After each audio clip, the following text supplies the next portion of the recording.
কারিনা কায়সার নামে একজন ইনফ্লুয়েন্সার উনি মৃত্যুবরণ করেছেন।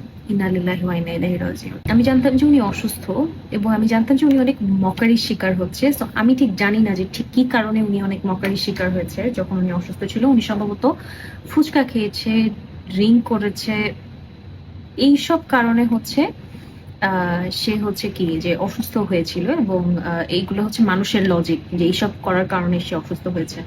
আমার যখন ব্রেক থাকে 1 ঘন্টার, আমি লাস্ট কয়েকদিন ধরেই যখনই ফেসবুকে আসে তখন দেখি যে দুইটা জিনিস, একটা হচ্ছে কে যেন পরকীয়া করছে, আর একটা হচ্ছে যে এই যে কারিনা কায়সার। আপনি যদি এই সবগুলো নিউজ সম্পর্কে পুরোপুরি অবগত থাকেন, আপনি যদি জানেন যে আসলে কে কার সাথে পরকীয়া করছে, আপনি যদি জেনে থাকেন যে কারিনা কায়সারের আসলে কি কি কারণে কারিনা কায়সারকে মানুষ ছোট করেছে, আপনি যদি এই সবগুলো নিউজ সম্পর্কে অবগত থাকেন, আমি বলবো যে আপনার কাজের কমতি আছে জীবনে। আপনি সম্ভবত ফুল টাইম একটা জবও করেন। আমাদের আমি যেরকম অস্ট্রেলিয়াতে আসার পরে আমি যেটা খেয়াল করেছি, আমার ওয়ার্ক কালচারে কিরকম করা হয় যে আমি যতটুকু চাপ নিতে পারবো তারা আমাকে ঠিক ততটুকু চাপই দেয়।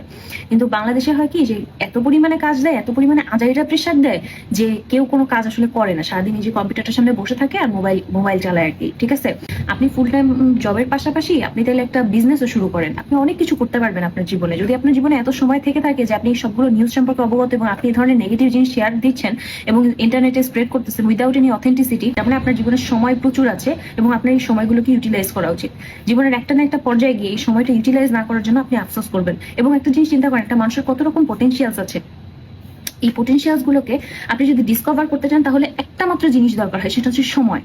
ঠিক আছে, সবগুলো পোটেনশিয়াল যদি আপনি এক্সপ্লোর করতে চান, আপনার একটা জিনিস দরকার সেক্ষেত্রে, সেটা হচ্ছে সময়। এবং আপনি সেই সময়টাকে নষ্ট করছেন। কিভাবে নষ্ট করছেন? কারিনা কায়সার কি করছে, কে পরকীয়া করেছে, সেগুলোর পোস্ট শেয়ার করে আপনি হচ্ছে কি সময়টা নষ্ট করছেন। তো সময় নষ্ট করে না, জীবনের সময় আসলে অত্যন্ত মূল্যবান একটা জিনিস। প্রতি এই যে এখানে অস্ট্রেলিয়াতে আসার পরে যখন আমি গ্রোসারি শপিং এ যাই, তখন আমার কাছে মনে হয় যে আমি যে গ্রোসারি শপিং এ জিনিসপত্র দেখে দেখে সময় নষ্ট করতেছি, এর জন্য আমার 1 ঘন্টা সময় নষ্ট হচ্ছে।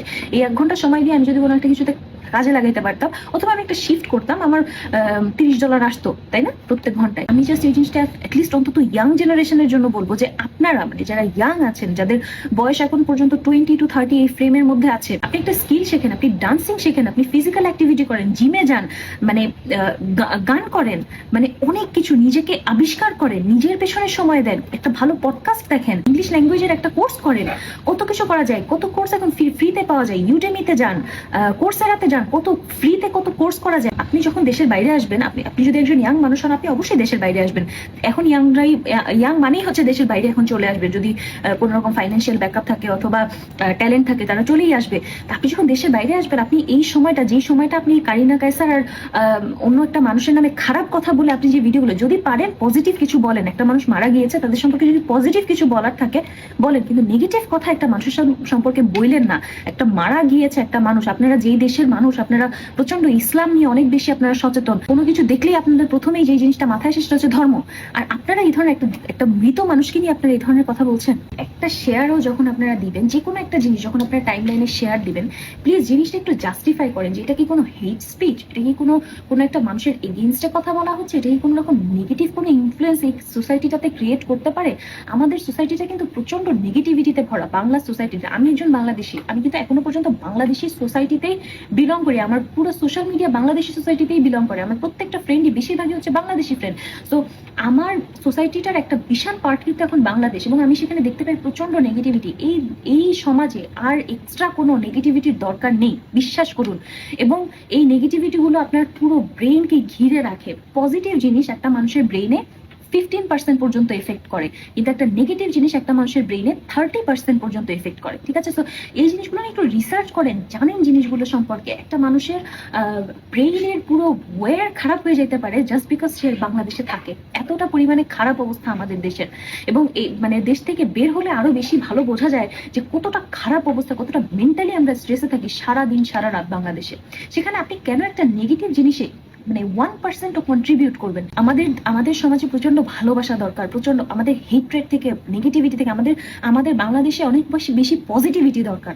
আমাদের সমাজে আর নেগেটিভিটি দরকার নাই। আমরা অনেক বেশি নেগেটিভিটি অলরেডি নিয়ে ফেলছি, আমরা টোটালি টক্সিক হয়ে গেছি। আমার কাছে মনে হয় আমি অস্ট্রেলিয়াতে আসার পরে আমার টক্সিসিটি গুলো আস্তে আস্তে আমি হিল করছি।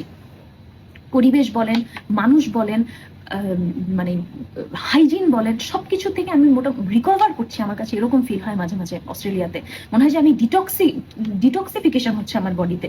ঠিক আছে, তো এই টক্সিক জায়গাটার মধ্যে আপনি যেন 0.009%ও আপনার যেন কন্ট্রিবিউশন না থাকে এই নেগেটিভিটি ক্রিয়েট করার পেছনে।